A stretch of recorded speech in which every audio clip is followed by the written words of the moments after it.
বাজারে প্রচুর ফুলকপি পাওয়া যায় এখন। আর আজকে তৈরি করে ফেললাম ফুলকপির কাবাব বা ফুলকপি দিয়ে একটা মজার নাস্তা। এই নাস্তাগুলো বাচ্চাদের টিফিনে বা বিকালের নাস্তা হিসেবেও পরিবেশন করতে পারেন। তৈরি করা একদমই সহজ আর খুব কম সময়ে এই নাস্তাগুলো তৈরি করে নেওয়া যায়। খেতে হয় ভীষণ মজার, যেকোনো চাটনি বা টমেটো সসের সাথে পরিবেশন করতে পারেন। চলুন দেখে নেওয়া যাক এর পুরো রেসিপিটা। প্রথমে আমি ফুলকপি নিয়েছি, ভালো একটা ফুলকপি নিতে হবে। আর ফুলকপিগুলো ছোট ছোট করে প্রথমে আমি কেটে লবণ পানি দিয়ে ভিজিয়ে রেখেছিলাম, তারপরে ধুয়ে নিয়েছি। লবণ পানি দিয়ে ভিজিয়ে রাখলে কোনো পোকা থাকলে পোকাগুলো বেরিয়ে আসবে।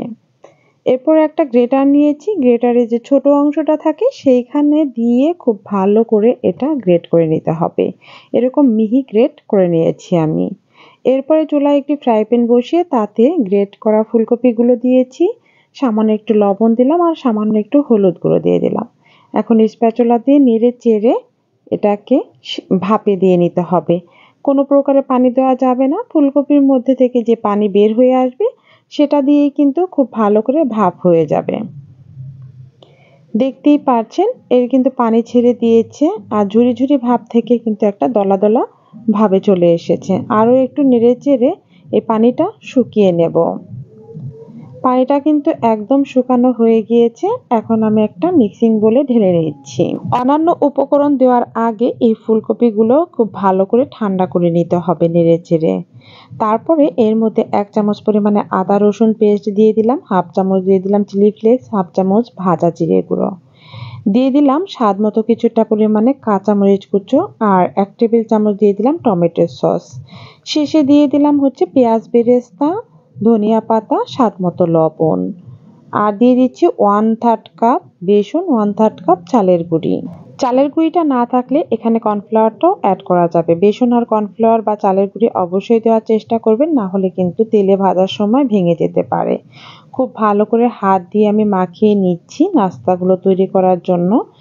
এখন একটা একটা করে আমি কাবাবের শেপের মতো দিয়ে দিচ্ছি। এটাকে আপনারা ফুলকপির কাবাবও বলতে পারেন, আবার একটা নাস্তাও বলতে পারেন। এইভাবে সম্পূর্ণ নাস্তাগুলো তৈরি করে নেব।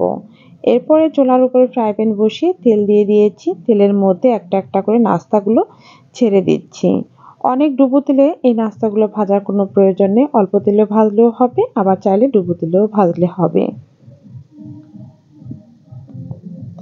উল্টিয়ে পাল্টিয়ে এই নাস্তাগুলো ভেজে নিতে হবে। এক পিঠ একটু লালচে ভাব আসলে অন্য পিঠটা উল্টিয়ে দিচ্ছি। আর চুলা আঁচটা মিডিয়াম হিটে রেখেই আমি নাস্তাগুলো ভেজে নেব। যেহেতু ফুলকপিগুলো ভাপে দেওয়া আছে সেজন্য এটা কিন্তু সিদ্ধ হতে তেমনটা সময় লাগবে না। নাস্তাগুলো আমার হয়ে গিয়েছে, এখন তেল ঝরিয়ে উঠিয়ে নিচ্ছি। এগুলো আমি সসের সাথে পরিবেশন করেছি, খেতে হয়েছিল অসাধারণ। অবশ্যই বাসায় ট্রাই করবেন। আর রেসিপিটা কেমন লাগলো তা কমেন্টসে জানাবেন। যদি ভালো লেগে থাকে লাইক কমেন্ট শেয়ার করে পাশেই থাকবেন। একটা কাবাব আমি ভেঙে দেখাচ্ছি, দেখুন ভিতরেও কতটা পারফেক্ট এবং সুন্দর হয়েছে। গরম গরম ধোয়া ওঠা এরকম ফুলকপির নাস্তাগুলো অবশ্যই তৈরি করে দেবেন বাচ্চাদের। যারা সবজি খেতে চায় না তারা এইভাবে তৈরি করলে কিন্তু অনায়াসে খেয়ে নেবে।